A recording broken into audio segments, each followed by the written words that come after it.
Danke bafethu, welcome back to Nkuliso. UThabiso Munyane, uPeterson, uCross, ama-chance wabo ukuthi baye ku-AFCON bahambe neBafana Bafana aphelile bafethu. Cause uHugo Broos bekazobajaja ngala game lawa. Few days back besikhuluma lana siphikisana sithi uPeterson uzoya ku-AFCON. Guess what? Manje ama-chance wakhe aphelile. Sibonile i-decision making yakhe ukuthi iphuwa, Phumile azange athole ibhola. At the same time uThabiso Munyane umuntu bekane-chance enkulu ukuthi ahambe aye ku-AFCON but-ke abamdlalisi baprefera uSolomons. Ongabaniki nix by the way kuleya position le. Yes, ukorile or ucreate-ile i-goal but-ke ngaphandle kwaloku for the past 2 games uyinikeni i-team nix but is preferred. But akusiwo uSolomons kuphela, even noPulemodi. I think it's time for uPulemodi bafethu ukuthi bambekele kuma-grandstand, bamnikile ama-opportunities uyahlulekela. Yazi ukubona ukuthi ama-coach laphana abekho uChisi baphuwa, ulalele i-conference kaCedric Keza methi uBatman akamdlalisi ngoba mncane akakabi ne-experience. Kusho ukuthi uModi una-32 uModi, kudala kusho ukuthi adlala ku-professional setup. So bamdlalisa based on i-experience yakhe angithi. Leyo experience yakhe uPulemodi inikani i-Chiefs? Nix. uVilakazi ku-Continental Showpiece score level akanayo experience but-ke you could see ukuthi he's performing way better than umuntu ona-32 which is uPulemodi. So I mean mawubheka badinga yazi ucoach o-serious o-right uyakwazi ukuthena ama-average players to ama-good players. Pulemodi ayikho into ayinika i-team bafethu, ayikho. I was watching lento leya ku-Nedbank Cup. I went back to i-Nedbank Cup la Pulemodi washaya amagoli awu-5 kwe-Nedbank Cup wa-inspire i-Chiefs ukuthi angithi iwine i-Nedbank Cup. Guess amagoli amaningi ukuthi uwashaye kanjani. Hambani niwabheka futhi ngeke ngiwasho nokwasho bafethu. Hambani niwabheka ukuthi lawo magoli lawo uwashaye kanjani namaphi ama-team. I think ukore 2 against i-free agents. Is it 2 plus ne-assist? I-free agents bafethu FC team irrelevant. And then amanye waqedelelile thola ukuthi ugoalkeeper ulithiphile and then beka ku-good position. uPulemodi angikhumbuli, maybe-ke khona amanye engingasawakhumbuli la kuChiefs. Ashaya igoli elihle lese out of 18 alibamba lithi ba or aphike isport kahle, angikhumbuli mina. So nama-assist that much ayikho into ayinika yona i-team. Lento lokuthi o-coach bazobona baprefer i-experience than abantu abangekho proven ibanike question yami imile laba futhi ibanika ne-experience. It's sad ukubona uThabiso Munyane bafethu anganayo i-chance yokuthi adlale ku-AFCON because abamniki i-opportunity laphana ku-Chiefs baprefera njengoba bengishilo bafethu ulona uSolomons. Solomons is not a good player. It's not how can I put it? Mawubheka i-performance kaSolomons yonke ungayikhi phezulu uyibheke, ungayibheki based on igoli.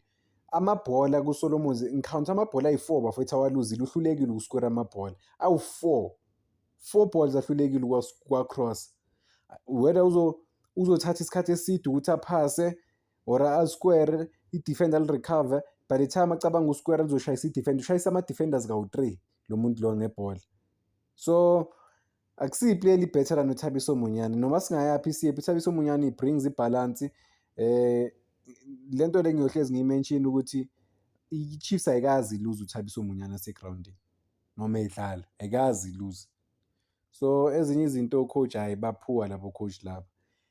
Kumele ba-make sure into engeke ngayisho ukuthi ungashaya amawini uzoshayisana nawo. Hhayi ukuthi phela uyoluza wonke ama-match, no. Ama-players azokuphefomela kwesinye isikhathi kubonakala engathi good u-coach, no. Kanti ezo-coach niphuwa, aninaso i-style. Labantu laba bano-plan A, wahluleka u-plan A wabo bahlulekile, ayisekho indaba yabo. Abana-plan B ukuthi okay siyahluleka la sesizozama kanje nakanje nakanje, no. Bano-plan A kuphela, wahluleka lo plan A. Like ba-coach-a ngathi they are waiting for inhlanhla, i-element of luck ukuthi ba-locate and then-ke kula abakwazi ukuwina khona. And then mabakhuluma ne-media benze ngathi everything is in order laphana. Nanokuthi ukunesana nama-player. Sike sayibona le nto le bafowethu ukuthi umuntu angadlali this game kuma-grandstand, next game uyadlala. Next game kuma-grandstand futhi is not even ku-match day squad. Kusho ukuthi finder. Yeah, but yeah, uPeterson ngeke aye kulona ku-AFCON bafethu, akana-chance, zero chance. Ama-chances wakhe aphelile ngempela after le mistake la ayenzile. Manje ukuthi uphumile akathintanga ibhola, phelile. uCross-ke yena yeah bebamselekthile ku-prelim squad but i-chance yakhe beyincane but ku-AFCON no uCross man sengithi why uCross bekane-chance encane vele already, and then i-performance yakhe namhlanje okay vele uphume ngokulimala. I think i-injury yakhe izomsetha back futhi, so yeah, konke lokho they'll take things to consideration. Is not gonna make it, is not gonna make it. Ubani owu-make it lo ku-Chiefs? Umuntu one-chance nakhona incane manje bafowethu, yabona lona uMdumo Shabalala, ikhona i-chance but incane kakhulu. Bazomselect, I don't think he's gonna make it naye. By the way, it's not gonna be the first time i-player laku-Chiefs noma ama-player we-Chiefs angayi ku-major tournament. I think ku-2023 Hugo Broos bekhona, I don't think bawaselekthile ama-player we-Chiefs. If I can't remember kube neplayer le-Chiefs elidlalayo laphana, because I remember oMaseko, aPholisi, oMakgopo, Themba Zwane, even ne-defense different, o-goalkeeper uVuma bengekho. So yeah, it's not gonna be the first time under Hugo Broos baya ku-major tournament ama-player we-Chiefs engekho bafethu. If khona engimkhohlwayo ngimkhohlwe, but-ke I don't remember iplayer le-Chiefs last time. Kuzobaphinda futhi lo ukuthi cabanga, you one of the big teams in the country, but not even a single player makes it to AFCON. That's just bad. Yeah, but coach hayi bazamile bona, angeke balunge labo coach laba bafethu. You can't even win at the home. Ikuphi le Chiefs le beyidlala laphana eDobsonville, ibonisa ukuthi ise-home, intensity, i-pressure, everything nje bebayenza, beba-solid. Iphi lo Chiefs leyo? I didn't see leyo Chiefs at all.